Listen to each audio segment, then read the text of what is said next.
Hi guys, Tim from Beyond Any Limits here with a quick video in regard to 5, maybe 6 nutritional tips to get you started to complement your training. Be strong.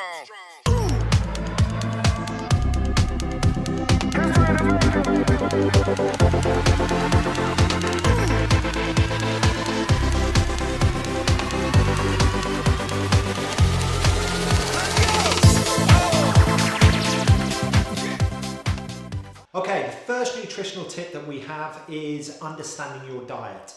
And what I mean by that is understanding what a diet actually is. And a diet is ultimately everything that you consume through your mouth. So that's everything that you eat and everything you drink.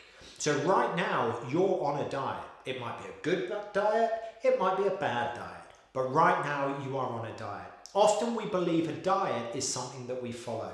Eat this at this particular time. This particular diet's good for you. This particular diet's great. It can become a very confusing and hazy place to be, understanding which diet's good for you and which potentially isn't. That leads me on to point 2, which is understanding that we all have an energy balance. And whether we're looking to lose weight, potentially put on weight, maybe for sport, or if we're happy with where we are and we're just looking to complement maybe the extra training that we've been doing. Your energy balance is understanding the scenario that we have an input in regard to the calories that we consume, the food that we uptake and we consume on a daily basis, and we also have an output. That's the energy that we're expending. So within that energy scenario, if we've got our output, the amount we're expending, outweighing the input, the amount we're consuming, what we should see is weight loss through time. However, if we're looking to put on weight, we perhaps might want to look at increasing the amount that we're eating. For example, we might be training for a new rugby season or looking to add load or get bigger. We need to make sure that we increase what we're taking in to complement our output. If we're training on a daily basis, our output might have increased and therefore we're burning more, and we need to complement that with good nutrition and correct nutrition in terms of what we're consuming. That leads me on to point 3, which is looking at what we are eating. We need to make sure that we're ticking all of the boxes in regard to macro and micronutrients. Your macronutrients are carbohydrate, fat, and protein. Your micronutrients are your vitamins and minerals. I like to think of your micronutrients as the little keys that unlock a whole load of bodily processes that allow us to get through everyday life. Your carbohydrate is our main energy source. So when I hear of diets low in carbohydrate, I often just put the brakes on a bit just because I want to know a little bit more. Carbohydrate is the body's go-to energy source, and it's also the main fuel for the brain. So in order to stay on top, we need to make sure we've got a great source of carbohydrate. Protein is for growth and repair. So if you have upped the amount of training you're doing, you might just want to review the quality and the amount of protein that you've got in your diet and look to complement that extra training. Whereas fats, you need your fats on board. Source of energy, we use it to keep warmth and insulation, but also really importantly, we need it as part of the diet to get our fat-soluble vitamins in and unlocking those bodily processes.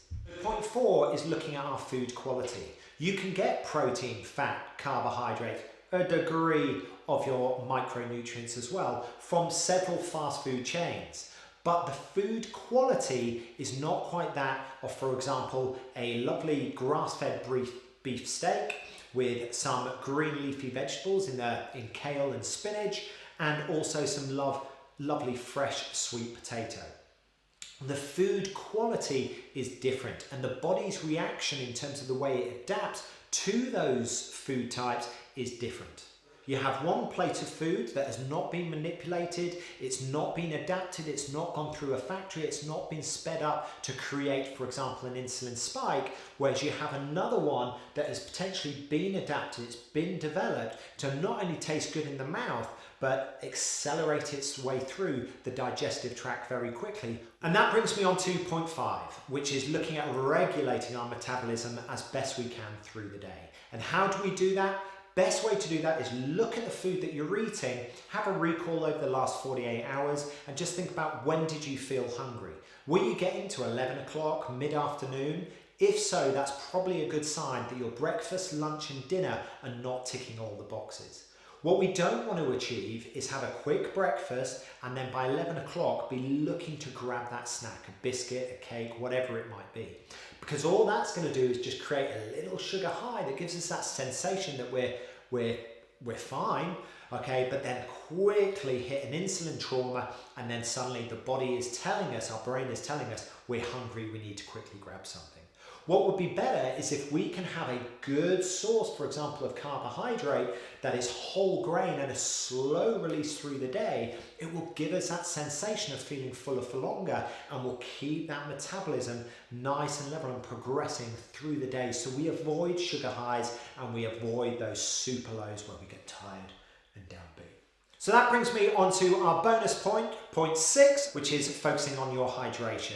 The target should be 2 to 3 litres per day. Not only do we need it to aid our digestive tract and get those macro and micros into our body, but also the body is largely made up of water. If you ever get that feeling where you feel tight or you feel, then that is often a sign that you could be dehydrated. If you want to have everything moving nicely, drink your water and see what happens.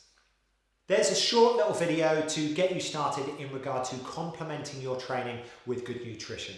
I'm going to continue to fire these videos out and we'll get a little bit deeper as we go into, for example, the macro and the micronutrient groups and also how you can build this into your lifestyle to complement all of that good training that you're doing. As always, if you have any questions, please fire them over. I'm at the end of all the social media. Never a bad question. I'm always here to talk. See you on a workout soon and have a great day.